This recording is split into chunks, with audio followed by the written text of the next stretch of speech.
వివిధ కార్పొరేషన్ల చైర్మన్లను నియమిస్తూ తెలంగాణ ప్రభుత్వం ఉత్తర్వులు జారీ చేయడంతో పలువురు చైర్మన్లు బాధ్యతలు స్వీకరించారు.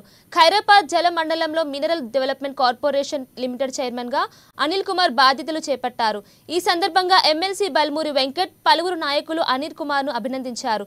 తనపై నమ్మకంతో ఈ బాధ్యతను అప్పజెప్పిన ఢిల్లీ పెద్దలకు సీఎం రేవంత్ రెడ్డికి అనిల్ కుమార్ కృతజ్ఞతలు తెలిపారు. ఇక ఈ సంస్థను అభివృద్ధి పథంలో నడిపించడంతో పాటు ఆదాయ వనరులు పెంచే విధంగా కృషి చేస్తానని వెల్లడించారు. తెలంగాణ రాష్ట్ర మినరల్ డెవలప్మెంట్ కార్పొరేషన్ చైర్మన్ గా బాధ్యతలు చేపట్టడం చాలా సంతోషకరం, చాలా అదృష్టంగా కూడా భావిస్తున్నా. ముఖ్యంగా నాకు ఈ పదవికి రావడానికి కారకులైన ముఖ్యమంత్రి రేవంత్ రెడ్డి గారు, అదే విధంగా కాంగ్రెస్ పార్టీ అధిష్టానం రాహుల్ గాంధీ గారు, సోనియా గాంధీ గారు, ఖర్గే గారు, ప్రియాంక గాంధీ గారు, ఇక్కడున్న రాష్ట్ర నాయకులు, సీనియర్ నాయకులందరూ కూడా వాళ్ళ మద్దతు వలన ఇవాళ ఈ పదవి చేపట్టడం జరిగింది. వాళ్ళందరికీ కూడా నేను మనస్ఫూర్తిగా ధన్యవాదాలు తెలియజేస్తాను. ముఖ్యంగా మినరల్ డెవలప్మెంట్ కార్పొరేషన్ ని ఇందులో ముఖ్యంగా మైనర్ మినరల్స్ ఉన్నాయి.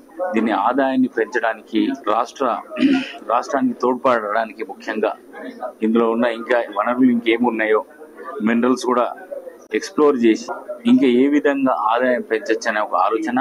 దాంతో పాటు మరీ ముఖ్యంగా కామన్ మ్యాన్ కి ఇసుక అన్నది దొరకాల్సిన అవసరం ఉన్న, అది కూడా ఎఫోర్డబిలిటీ ఉండాలి కామన్ మ్యాన్ కి. అది కొద్దిగా లేకపోవడం, దాన్ని ఈ దళారుల వల్ల ఇబ్బందులు పడుతున్నారు కాబట్టి అవన్నీ కూడా ఏవైతే లూప్ హోల్స్ ఉన్నాయో అవన్నీ కూడా ఫిక్స్ చేసి తప్పకుండా కామన్ మ్యాన్ ముఖ్యంగా సామాన్యుడికి అందుబాటులో